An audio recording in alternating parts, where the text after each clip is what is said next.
A week before the show was canceled, Arthur Price, who was running MTM at the time, came back. Had just come back from New York and the scheduling. And I got a rumor or two from people that Lou Grant was in trouble. I called Arthur and said, I hear stories that we're in trouble. He said, Ed, I was just there. If I thought we were in trouble, I would have stayed there and fought for the show. We're not in trouble.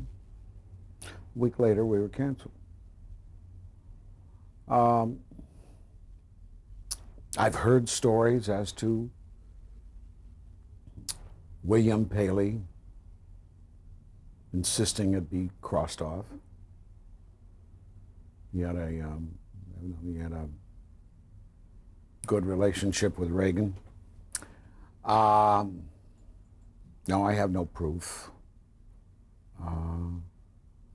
But most insiders seem to think that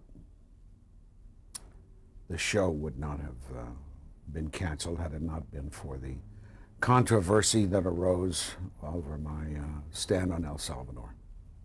I was asked to become a founding member of a group which would raise money to be taken down to El Salvador by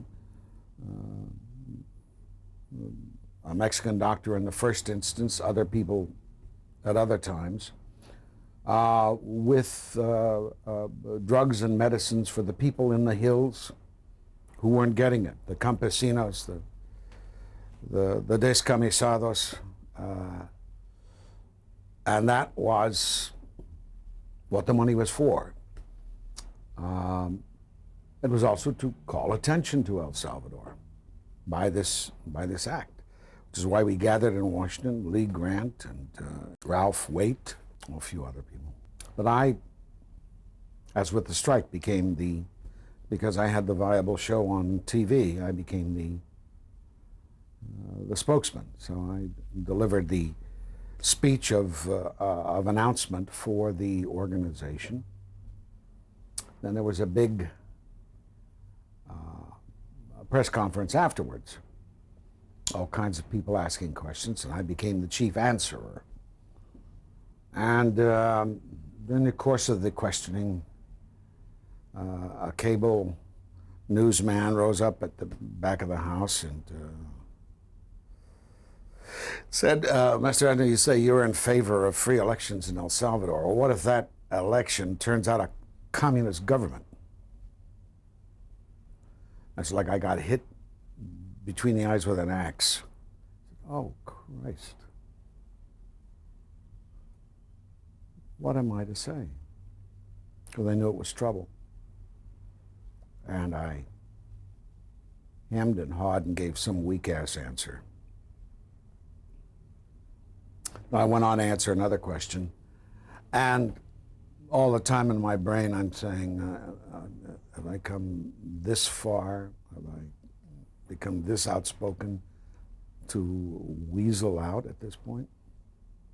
And I realized I couldn't. So I turned back to that guy again after I answered the next question. I said, I wasn't satisfied with my answer. What I would want to say is that if it's the government that the people of El Salvador choose, then let them have it. And nobody ever called that statement to question since, or brought it up. But I knew that from that moment on, I was a dead duck, just for saying that. A lot of controversy arose up. A couple of congressmen wanted to lead a boycott on Lou Grant. Richard Mellon Scaife, who the biggest contributor to the far right in this country, I guess, had the newspaper in Greensburg, Pennsylvania, and he wrote the editorial. In any other country, Edward Asner would be taken out and shot. but, blah, blah, blah, thank God this is America, and so forth and so on. And you felt the regret that this wasn't any other country for him. So there were attempts by the congressman to create a boycott of the show. Kimberly Clark, with 2 factories in El Salvador, canceled its sponsorship of the show. And a couple named Ballocks sent me a letter showing what they had done. They'd called in to say that Kimberly Clark, saying that they wanted to express their appreciation at their sponsorship of the show, and they would continue to heavily buy Kimberly Clark products. And the idiot at the other end, I guess lumping it with the other letters that must have been sent in, said, "Dear Mr. and Mrs. Ballocks, thank you for your letter regarding Lou Grant. We are pleased or proud to inform you that we will no longer be sponsoring any Lou Grant shows." Vidal Sassoon pulled out. Cadbury's chocolate pulled out. So 2 out of 3 were Brits. This is at a point where there had been death threats, bomb threats. I had some armed guards. The producers said, now, one producer said, we think there are 2 ways of doing things. The way the show does it and the way you're doing it. We think our way is better. And I listened to all of them and I said, that's fine. I said, what do you want me to do? Because charges would be hurled at me, primarily by Charlton Heston, among many others. And I would answer either acerbically or honestly, or honestly. But it seemed to require a response. Silence did not seem to be the way to go. And of course, had I been more sophisticated, I would realize it would now lead to another response. And it would refeature their initial attack. So silence is golden. But I was going to a school at the time. I was learning a lot about controversy in public life. As president of the Guild, the Guild voted to support Vanessa Redgrave in her lawsuit against the Boston Pops. And the Guild was requested formally to support her in this effort. And the Guild, the board of directors, voted overwhelmingly to contribute a certain amount of money.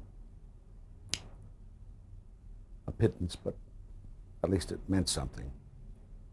And I, as president of the Guild, voted for it as well. The JDL wanted to make an example of me.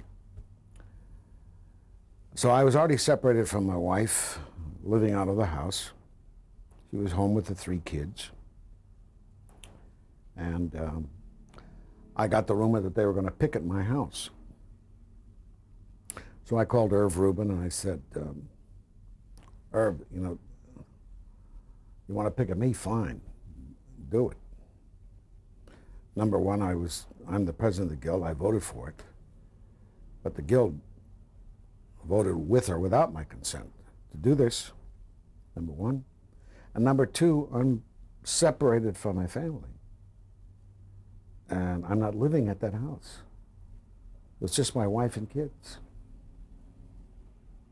So the first Sunday, they didn't show up. And I thought, oh, good. Second Sunday, about 30 or 40 of them showed up. My wife and kids are peering out the windows. And it's a small hillside street, Roscommare. And people are driving up, and they're taking up a lot of the street, and the cops are trying to keep them against the side. And a lot of people are going by honking and cursing at them. But that didn't make me feel too good.